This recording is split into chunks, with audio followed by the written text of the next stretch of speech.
Welcome. In this segment, we will explore what counts as solid evidence and how to spot weak or biased support.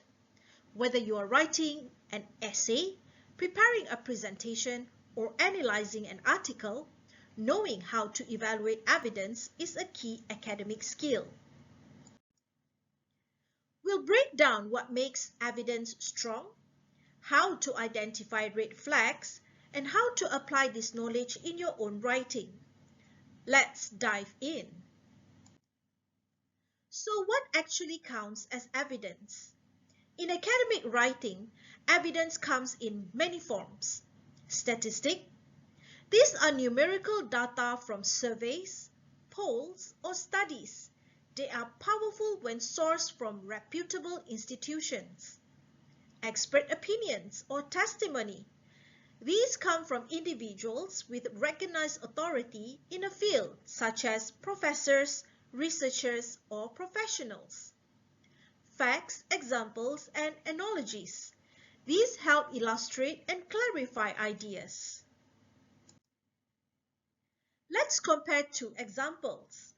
Many people say online learning is better. The other one. According to a 2023 Oxford Research Survey, 78% of students reported higher satisfaction with online learning.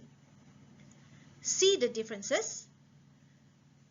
Specific source evidence is always stronger. Now, let's look at how to evaluate evidence using 4 key criteria.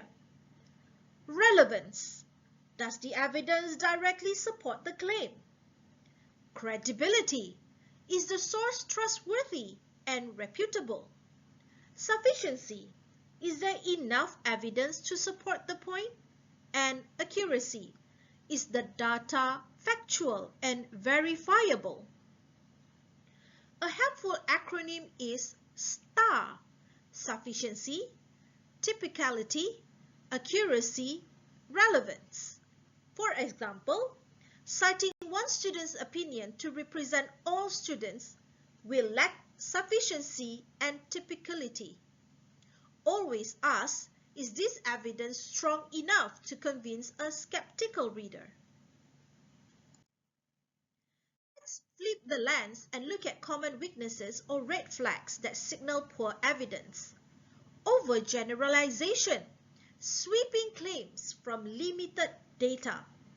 Irrelevant evidence, support that doesn't match the claim. Bias, such as confirmation bias or sampling bias. Personal anecdotes, used as if they represent universal truth. For example, my cousin failed college, so today's students are lazy. That's anecdotal and biased. Spotting these weaknesses helps you critique arguments and improve your own writing. Are you ready for some practice? Let's read this short paragraph. Students today lack ambition. One student I know barely studies and got poor grades. Is this strong or weak evidence? You may pause the video and jot down your thoughts. Think about relevance, credibility, and sufficiency. Is one example enough to generalize? Let's recap. Strong evidence is relevant, credible, sufficient, accurate. Watch out for weaknesses like overgeneralization, bias, and irrelevant support. Use this checklist every time you read or write an argument. Bookmark it, apply it, master it. The more you practice, the stronger your writing becomes. See you in the next segment.